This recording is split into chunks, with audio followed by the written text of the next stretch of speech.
So here we are looking at the dispense and where we lose beer through dispense. When I ask a lot of people what specifications are there for beers, they will turn around to me and they'll pick up a glass and say, well, I need to have the glass, I need to have a branded glass. If you take Foster's first product here, we'll look at make sure the glass is clean, and then we will hold it at 45 degrees, etc.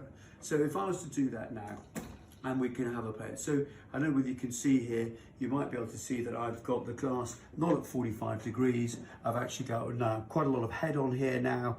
Because I haven't poured it properly, I've now naturally got quite a lot of foam going on here, and what happens is I end up wasting quite a lot of beer. So I probably won't even use the portal tap, and then I'll present a pint of beer with quite a big head on it, but I've also got now quite a lot in the drip tray. But the bit I want to just come on to now briefly here is, has this been set up?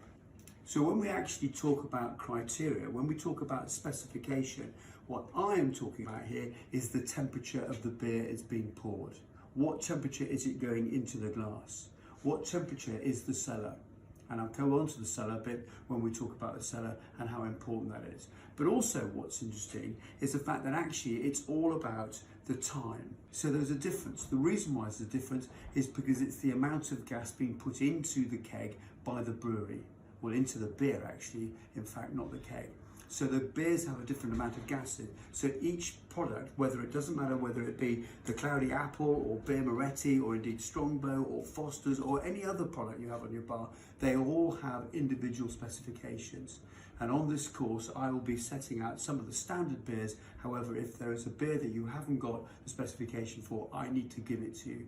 Because I wouldn't mind betting some of you taking this course now will actually have times that are wildly out.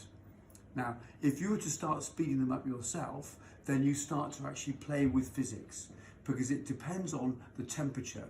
Because as I go into the cellar, when we do the cellar section, you'll understand that the only two things that can go wrong with a keg dispense system like this, it's either going to be a temperature or a pressure issue.